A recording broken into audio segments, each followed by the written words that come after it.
Welcome back to the book of Acts. We are going to finish up chapter 9 today.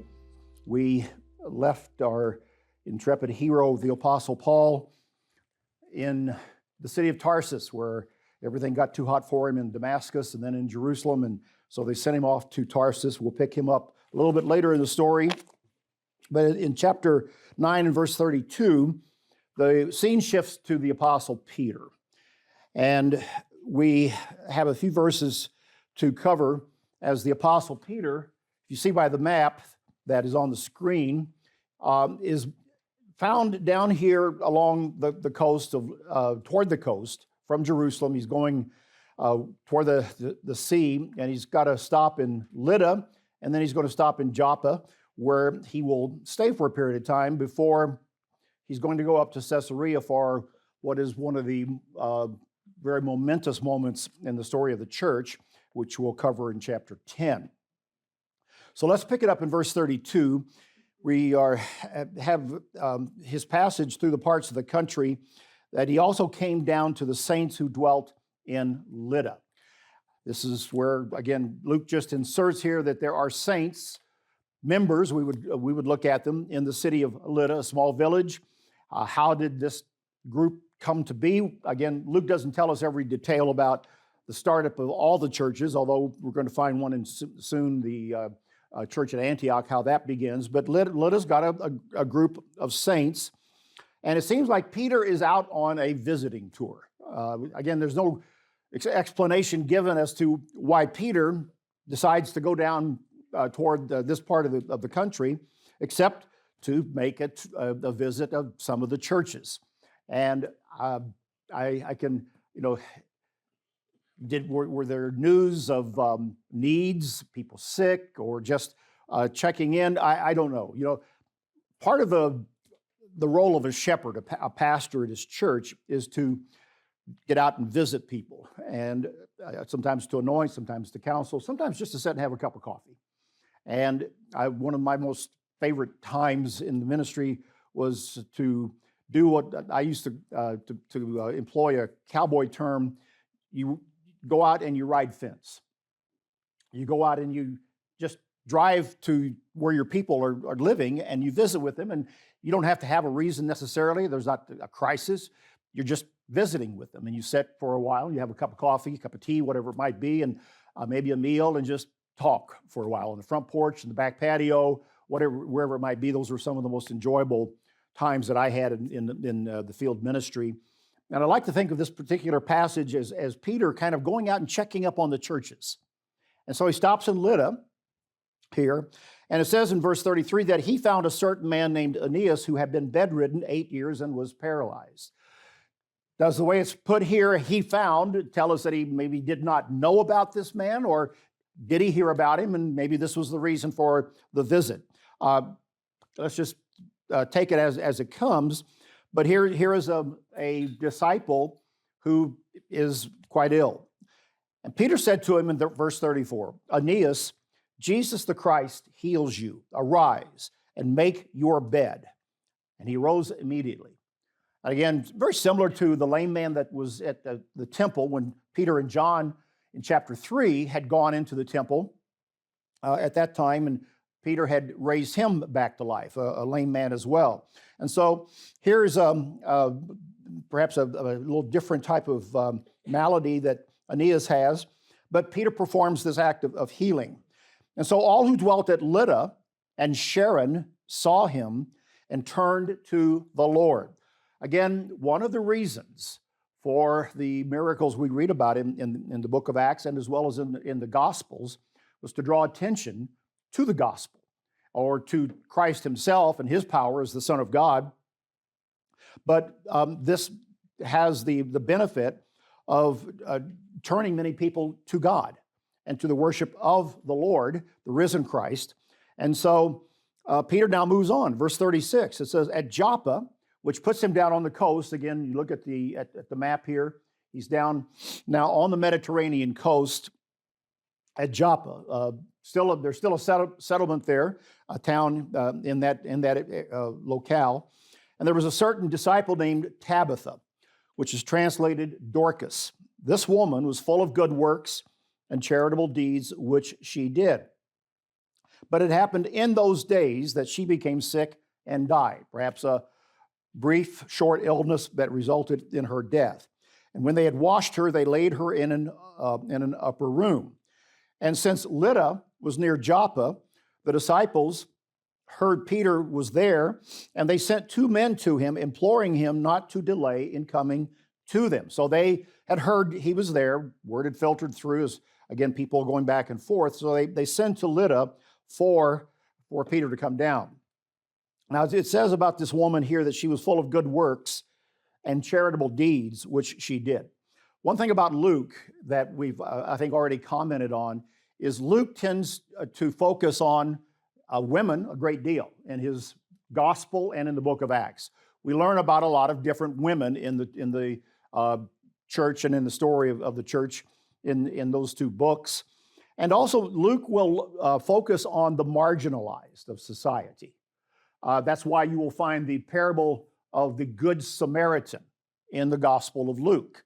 He focused, as we discussed earlier, the Samaritans were marginalized at least with the Jews. They had their own community up to the north, but they were not welcome, let's say, in Jerusalem and at the tables of the Jews. There was a long-standing animosity between them, but it's on that story that Luke focuses and puts in his story of God. So here is another woman, Tabitha, who is known for her good works and charitable deeds, which she did. So she was kind of a standout among the women in the church, if you will. And so they laid her out. She died. They sent for Peter and allow enough time for him to come down. So in this case, they didn't put her in the grave right away. There's no explanation given for that. Maybe it was just because they wanted to take the time to mourn. Maybe it was so sudden, so stunning to the disciples here that this woman who had been perhaps so vibrant and a part of the church, now all of a sudden, after likely a brief illness, she's gone. And that put a shock into her, into the congregation. So perhaps they were not ready to, in a sense, part with her. Were they looking for something beyond that? They sent for Peter to come down.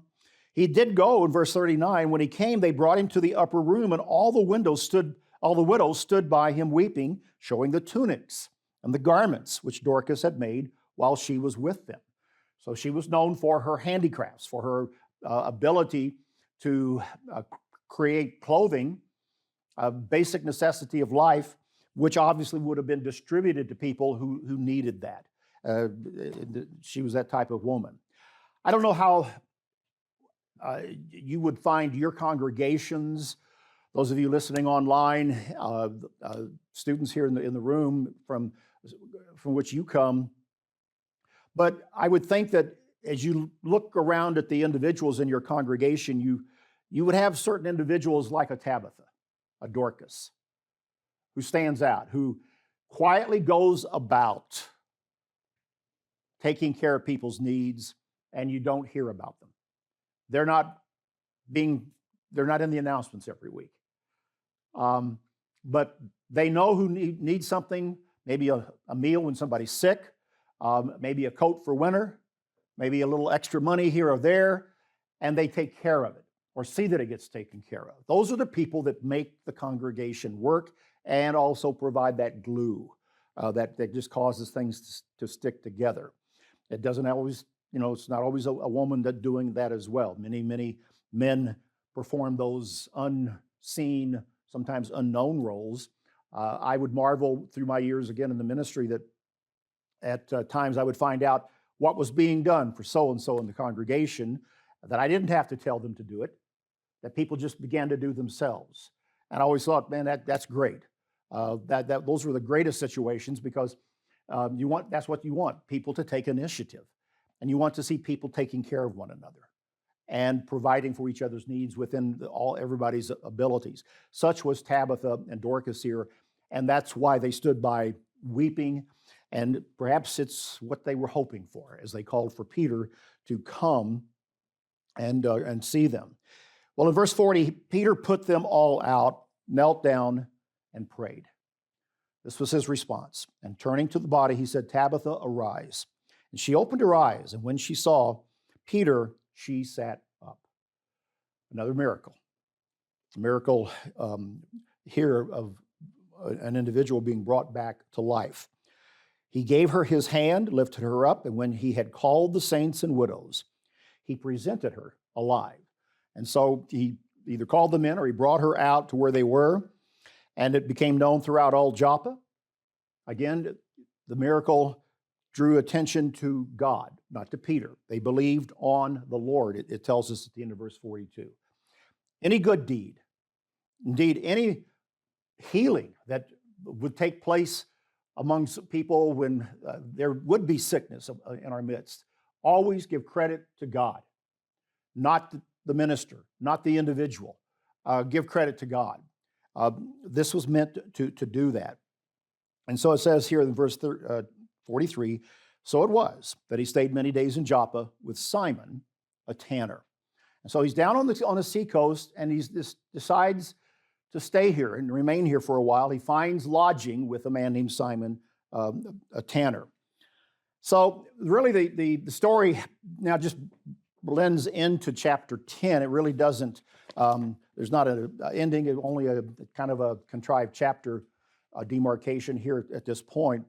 But Peter's now about to be involved in a significant step of, call it evangelism, call it, an opening of the door to the Gentiles, as he is going to be called up to Caesarea, and he's going to encounter there an individual, and there's going to be quite a scene, quite an event that finalizes and puts, in a sense, the final stamp on things. So just before we go to that, I just want to comment, Luke is inspired by God here at the end of chapter 9 to give us just a few verses of two different events that Peter does as he is heading out, riding fence. Did he intend to go up to Caesarea? Probably not. Was he going to kind of backtrack through Lydda, maybe go back up to Jerusalem or stop along the way? I don't know. He seems to come to a terminus of where his intent was in what he had set out here. But in the two stops that he's had, his mind has been, in his ministry, is drawn to the power of God working in the church, the power of the risen Christ working through the disciples, and through here he is as an apostle. And I think that we should look at that as a preparatory for what is going to happen as he gets into chapter 10, because God is going to lead him into a situation that he must understand is of God. And he could not have designed it. Peter and James and John and the apostles in Jerusalem, guess what? They did not have a strategic plan for what was going to take place. They hadn't written all this up in advance. They didn't chart it all out with bullet points and flow items and everything else. It wasn't in their strategic plan, but it's in God's strategic plan, as all things ultimately worthwhile are. But he's prepared by being drawn to two dramatic events in the lives of simple members, simple disciples, unknown names of people other than Ananias and a Tabitha. The rest of them are encouraged by what happens, and they are the glue of the church and what is happening as the gospel is spread. So his attention now is going to be turned to someone quite different, a different type of an individual. And again, this is the variety of what we see. So let's go ahead and turn over to chapter 10, and let's begin to look at this. There's a lot to deal with here in chapter 10 as we move into this remarkable scene. Luke opens it this way in verse 1. There was a certain man in Caesarea called Cornelius, a centurion of what was called the Italian regiment, a devout man, and one who feared God with all of his household, who gave alms generously to the people and prayed to God always. And about the 9th hour, he saw clearly in a vision an angel of God coming in and saying to him, Cornelius. So we moved up the coast to Caesarea. Just a few quick pictures to give you kind of a setting for this. I showed this to you last time, but Caesarea, again, remember, it is Caesarea Maritima, the technical full name. Caesarea, you should recognize, commemorates Caesar, and Maritima, by the sea. So it's Caesarea by the sea. But it's a city essentially built by Herod the Great. You have a handout that I've already given to you here that shows you the family tree of the Herodian family. And you will need to keep that because it's important that you know the different Herods in the Gospels and in the book of Acts, especially. There are different ones. And this particular family tree, I'll just hold it up here. We'll have it on the website, or in the web, I believe, for those online, shows the tree of the Herodian family as it pertains to Scripture. And that's what we'll focus on, and that's what you need to know, because there's a lot of information here. But Herod built this Caesarea. And as I said last time, it was a seaport. And you can see he built out this artificial harbor. He enclosed it to where boats could come in and safely anchor. This jetty that comes out is man-made. You see the excavations that have been done there that are quite extant.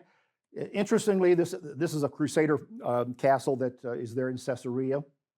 But the Romans knew how to pour concrete underwater in their day, and you can still see that in Caesarea today. They used that to build up the port. I was reading an article about that particular process recently and how that works, but it's still there. And it was quite a feat. As he built the city, this became the seat of not only Herod the Great, but then all the successive Roman governors. And we'll find this is the scene for the Apostle Paul's imprisonment later on, so we're going to come back to Caesarea. Just one thing that I will note, we don't have it up on the map up here, but this was a seaport, and a port serves needs for transportation, ships come and go, and for commerce. And really, somebody like Herod the Great and the Romans, they didn't build up a huge city on the seaside in a port like this without wanting to make money, which is what this is all about. And Herod the Great became quite wealthy through this, as it enabled him to control and have duties on and be involved with the transport of spices, perfumes, and other goods that were a part of the caravan route going back and forth east-west in the Mediterranean world at that time. If you remember, I told you when we were studying Daniel 11 and the back and forth battles between the king of the north, the Seleucids, and the king of the south, the Ptolemies in Egypt. A lot of those battles of Daniel 11 deal with trying to control the trade routes that went through that part of the world. It's all about money.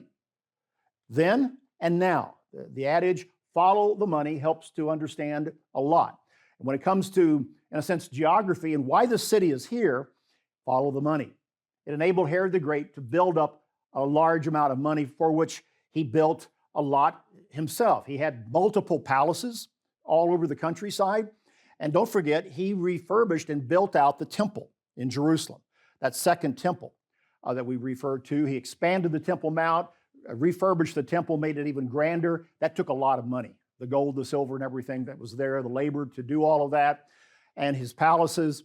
And Caesarea Maritima was a part of the cash flow for Herod the Great at that time within the greater Mediterranean world. And so that's why it's here. And it becomes at this time now, as we were dealing with here in the 4th decade of the first century AD, we find now that there is a centurion here named Cornelius from what was called the Italian regiment. What's this happen? What's this all about? Well, keep in mind the city is the headquarters for the Roman governor. The Roman governor had to have troops with him. And the Roman soldiers and parts of the legion, at least, had to have a presence here for this scene to be in front of us at this time. So just an aside, look at this as kind of a sidebar here for a moment. I didn't put it on my slides, but let's do it right here. We're introduced to a member of the Roman army. And the Roman army, basically, they were called the legions. All right? Now, there were many different legions or armies, at least 15. I know there's the 15th legion, and throughout the history of the Roman Empire, the Roman legions were basically responsible for creating the empire. When you see the movies about Rome, they inevitably will have scenes about the legions. Probably one of the better known ones that was done recently was that of Gladiator. Again, put that on your movie list if you haven't seen. Anybody here not seen Gladiator? Oh, okay, they creep up with the hands. You need to see Gladiator. But opening scene, it's the legions up in Germany fighting the Germanic tribes. But my point is, it's the legions that essentially went out and they built the empire for first the Republic and then later the Caesars. At this time, the legions are under the direct control of the Caesar. He is the commander-in-chief. And they literally, in so many ways, are responsible for all that was Rome. They conquered the territories, they enforced Roman order, they put down uprisings, and they, in some cases, even dealt with trade. Now, why is it important to know a little bit about the Roman army? Because they are found throughout the New Testament. Think about it. John the Baptist is preaching and baptizing, and some soldiers come to him, and he tells them how to conduct themselves. He doesn't seem to baptize them, but some feel that those could very well have been Roman soldiers, not just Jewish soldiers. When you see the scene in Matthew chapter 8, Christ heals a centurion's servant. It's not likely the same centurion as Cornelius here, but that was in Capernaum on the north shore of Galilee. Why was a Roman centurion in Capernaum? Probably to make sure that the taxes were collected. Remember, Matthew is a tax collector. He's in Capernaum. And if you've seen The Chosen, you see that he entered on the movie The Chosen. My wife and I were watching that recently, and the scenes with Matthew, he answers directly to a Roman soldier. They were there to make sure the money was collected. And so Christ interacted with a centurion. And of course, the Roman soldiers arrested Christ and crucified him. It was a Roman soldier that put the spear through Christ. And here in Acts, we see now soldiers, and we're going to see them arrest Paul and accompany him to Rome. So we need to know a little bit about the Roman army and the Roman legions as we go about this. So we need to put up a Roman centurion right there. Roman legion was the largest group, several thousand. We'll get into all the numbers here. But there was a subdivision called a cohort. And then there was under a cohort was an even smaller group called a century. Originally, the century was a unit of 100 men, hence the name century, one for 100. In later years, this probably went down to about 80 plus, they think. So the sizes of the legions were diminished through the years, but over a century was a centurion. And that's where we come in with Cornelius here.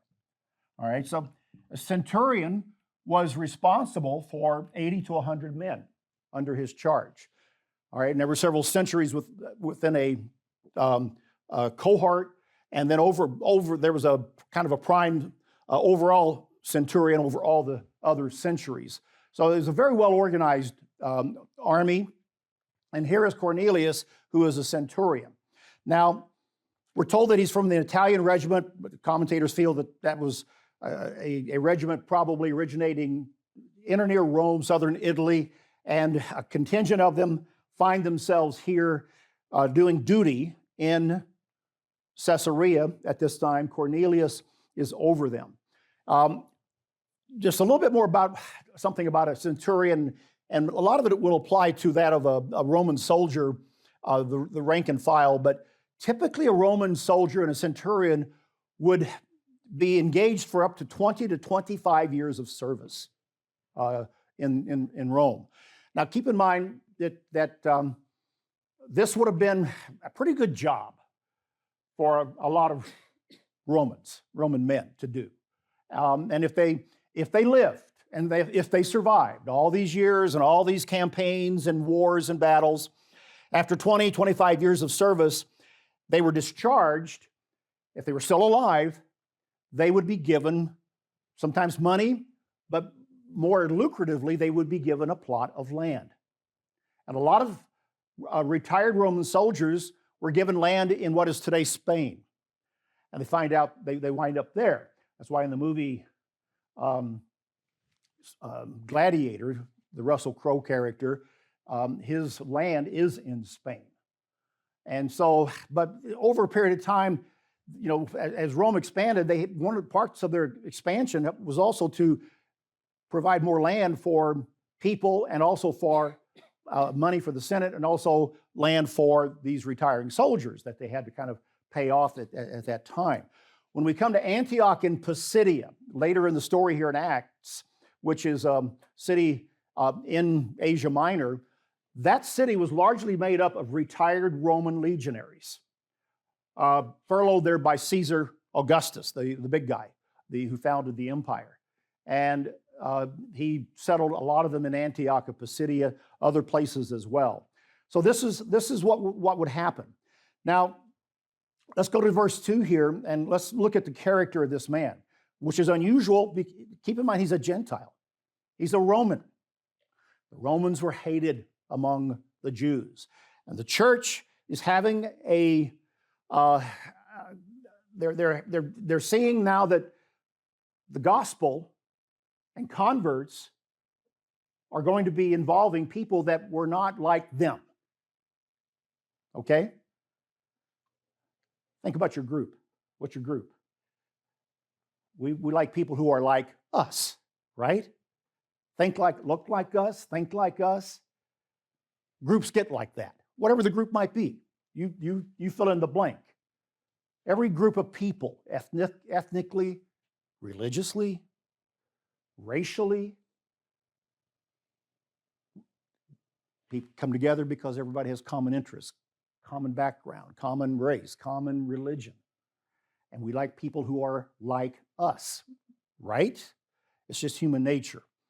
The church is a group of called out ones now, very specially called, but they have, as we've talked earlier, they've been holed up in Jerusalem until the martyrdom of Stephen, then Christ is spreading them out. And the Romans now, they've gone to Samaria. Philip went to Samaria, baptized people. Philip baptized the Ethiopian eunuch. That was a difference there. Now, Peter is coming in contact with a Roman, a Gentile from Italy.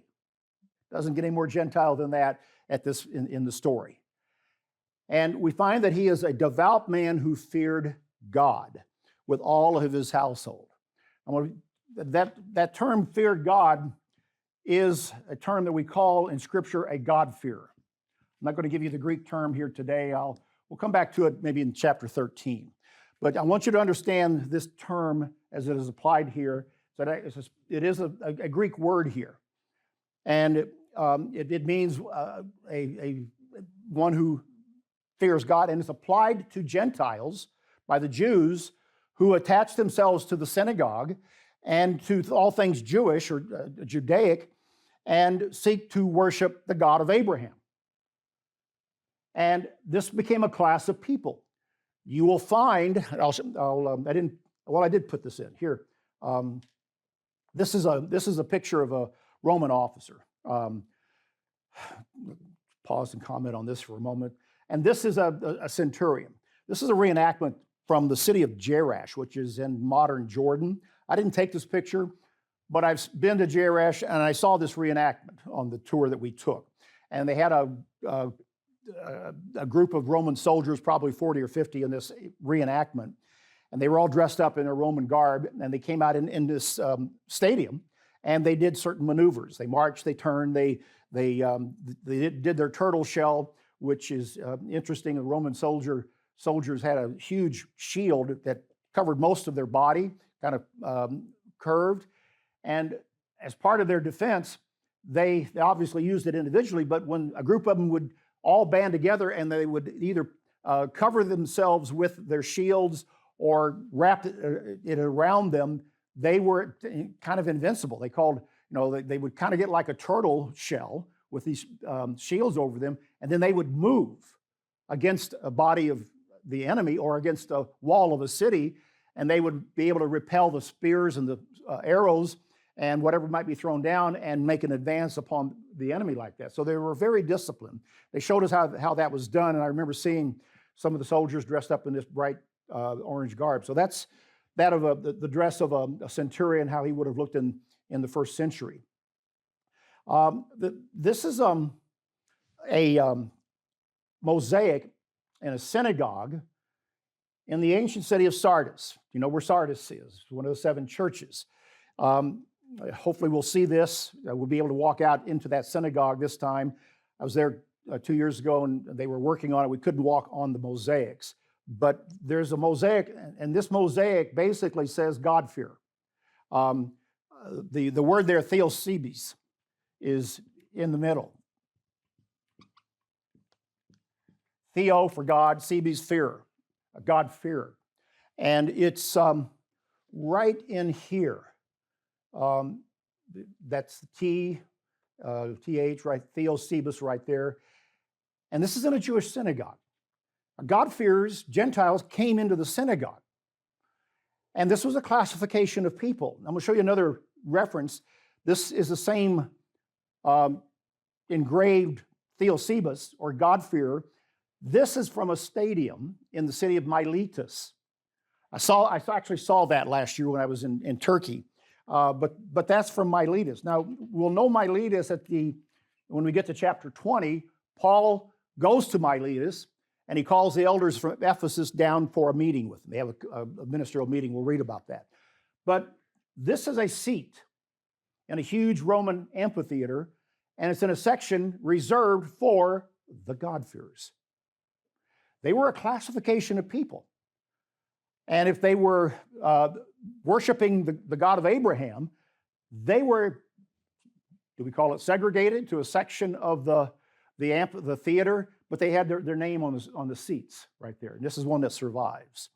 And so this grouping of people called those who fear God, we're introduced to them with Cornelius. Paul's going to address them in chapter 13. So it's important to understand what is being said here as this takes place. So Cornelius is a devout man. He fears God. He is associated with the Jews. He gives alms generously to the people and prays to God always. If you look over in verse 22, just jump ahead in the story, where again, further description about Cornelius. It says, Cornelius the centurion, a just man who fears God, Theosebes, and has a good reputation among all the nation of the Jews. All right? So that gives a little bit more specificity to what this man was. He was not a typical Roman centurion who was lording it over the locals, in this case, the Jews. The Jews would have been coming and going in Caesarea. They would have been merchants and providers, and they would have had their role within the community of Caesarea, and would have been interacting with the Roman government, with the members of the army there. They would have had a synagogue, and Cornelius becomes a believer. It doesn't say that he's circumcised, it just says that he's a believer, and he has a good reputation with his household. Now, some commentators think that what's going to be meeting Peter when Peter comes into the scene here a little bit later is upwards of 50 people in what would have been a typical household. That's kind of an extrapolation, speculation in terms of the numbers, but his household would have been more than a handful of people that he would have been responsible for. So his example was spilling over to them, and was it coercion? This is what happened in the first century in the Roman world. And we'll see that as people are baptized, they and their household, it says. And whether it was servants or family members, just like today, families will come into the church together, but because a lot of families had servants go ahead and call it what it is, they were slaves. In the first century, they were part of it as well. And that could be what is being discussed here with his household. But he's a devout man. And again, he's not your typical Roman centurion. You see the movies and the depictions of the Roman soldiers. They were a pretty rough lot, as soldiers typically are, regardless of the army of whatever nation. But this man stands out, and he is one that God has got his eye on. And so he is at the 9th hour prayer, which is what time of the day? 3 o'clock. Yeah, 3 o'clock in the afternoon. He has a vision of an angel of God coming and saying, Cornelius. And when he observed him, he was afraid, and he said, what is it, Lord? So he said, your prayers and alms have come up for a memorial before God. God has heard his prayers. God hears the prayers of a Gentile, God-fearer. Again, you get what God is teaching and leading Peter, and by extension the church, to finally grasp the church is not about you, Jews, children of Judah. It's not just about descendants of from Abraham. It is about all people, all nations, all ethnicities. That's what the church is about. And God has heard this man. Now keep in mind what we started with, the sermon that Stephen gave back in chapter 8. And the point of his sermon, as we brought out at that time, was that Stephen was saying that, look, God called Abraham, our father, in a Gentile land outside of the promised land. Moses was in Egypt. Joseph was in Egypt. And so it's not the land, just the land. And it's more than just the covenant people, as the message now goes out and is spread. And so Cornelius is heard of God. So he said, your prayers and your alms have come up for a memorial before God. Now, send men to Joppa, down the coast. Send for Simon, whose surname is Peter. He is lodging with Simon, a tanner, whose house is by the sea. He will tell you what you must do. At one point, I forgot to mention, at the end of chapter 9, Simon the tanner tells us what his occupation was. All right, we all know what a tanner did. He dealt with hides. He tanned, animal hides. And have you ever done anybody been around a tanning or worked around that? It's kind of nasty work, isn't it? Yeah, a little bit.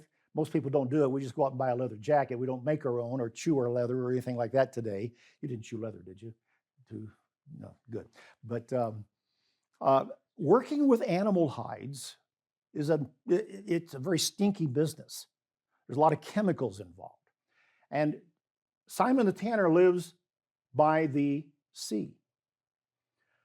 He had access to the waters there. He probably had fresh water, but they would flush out the contaminated water from the tanning process into the sea. Is why he put his house and his shop would have been right there with him, right there by the sea. But here's another thing to understand about Peter is staying with Simon the tanner. Now, if you remember your studies from the Old Testament, you touch a dead animal, what are you? You're unclean. No self-respecting Jew would have been spending a night in a B&B that was a tannery.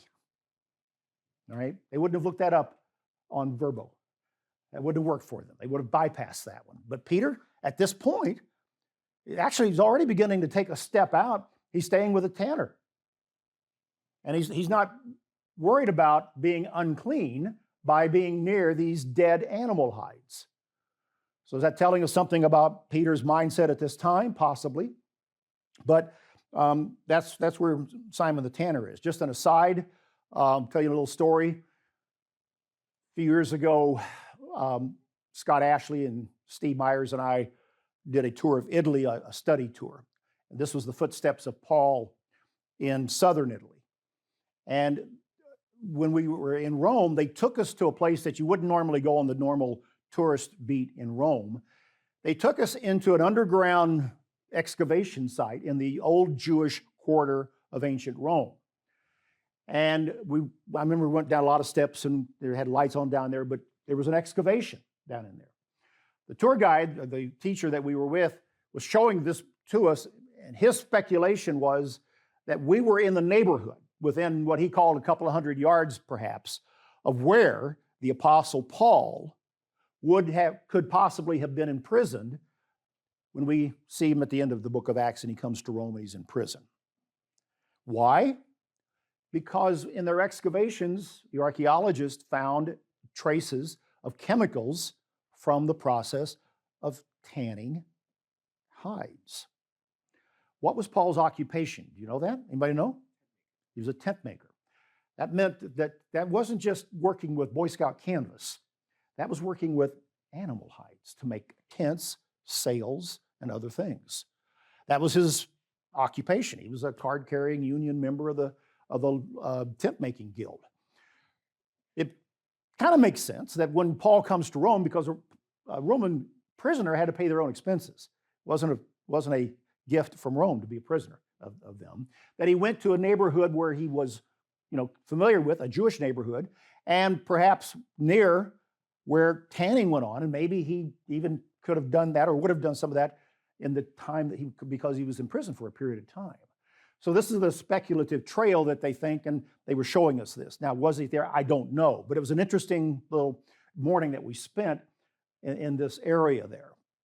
So, you can build these things out as you tour these sites in Turkey, Israel, Italy, and speculate a little bit, and you might be close to something, and then you might not be. So I'm not saying that what I saw was the actual place, but it was quite interesting. So Peter now is having something. Cornelius is being directed. When the angel spoke to him, he departed. Verse 7. And Cornelius called 2 of his household servants and a devout soldier from among those who waited on him continually. And when he explained all these things to them, he sent them to Joppa. So he sends them to go down to Joppa, which this is what Joppa looks like, and its harbor. And this is actually a scene from a house, a traditional house, of Simon the Tanner in what was Joppa. This is a photo taken back actually about between 1900 1920, and it's been colorized, as you can tell. But I think the house is still there. I've seen some recent pictures of it, but it's a traditional site, and it's a rooftop that Peter's could have been on. Wouldn't be the original house, maybe near the site, but it's in at least the site of Joppa. So these 3 are heading down. Verse 9 then begins to tell us about Peter. The next day, as they went on their journey, they drew near the city. Peter went up on the housetop to pray about the 6th hour, so about midday, noon. He became very hungry. He wanted to eat. All right, was he doing intermittent fasting and it was time to eat? We don't know. All right, but he had been at least fasting since sunup probably, and he was hungry. But while they made ready, he fell into a trance. And he saw heaven opened, and an object like a great sheet bound at the 4 corners descending to him and let down to the earth. This is the vision that he receives. In it were all kinds of 4-footed animals of the earth, wild beasts, lions and tigers and bears, oh my. What would they have been in there? Cougars, mountain lions, wild beasts, creeping things, snakes, lizards, frogs. Anybody ever ate frog here? This group wouldn't, but I had a chance to eat frog when I was a kid, but I wisely decided not to. Not that I didn't know it was unclean, but the idea of eating a reptile just never appealed to me. But some people, they say it tastes like chicken, fried chicken. I think anything that you might roll in cornmeal and fry up, anything tastes like chicken, even frog's legs. But where I came from, that was a delicacy. Anyway, all kinds of creeping things and birds of the air. And a voice came to him, "Rise, Peter, kill and eat." Kill and eat.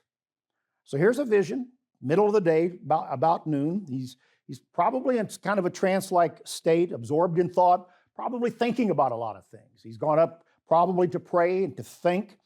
And he's, as this happens, does he get drowsy? Does God supernaturally put something over him? It doesn't give us all the details, but he's fixed on now something from the realm of the divine, from the spirit realm, a voice, and this vision that he has, and he sees it, and to him, in a sense, it's a reality. The voice says, Peter, rise, kill, and eat. But Peter said, not so, Lord, for I have never eaten anything common or unclean. All right? This is referring to clean and unclean food according to Leviticus 11, Deuteronomy 14, the specific laws that God gave as part of the teaching to Israel that you do not eat. Very specific listing we all know about there. And Peter is saying here now, many years after the death of Jesus, having, of course, been a practicing Jew and knowing all the law, but now, even after Christ's death and having heard Jesus expound the law in that 40-day period from his resurrection to his ascension, and not hearing, obviously, anything that would do away with this part of the Mosaic law in terms of what is clean and unclean, what can and be eaten, cannot be eaten, his immediate response, I've never done this. All right? And so a voice spoke to him again the second time, what God has cleansed, you must not call common. This was done 3 times. The object was taken up into heaven again. So what is Peter seeing? What is he being told? We'll come back in the next class and we'll pick it up at verse 17 and we'll discuss that and show exactly what Peter is being shown as he deals with the people God is calling into the church. We'll pick that up next time in the next class.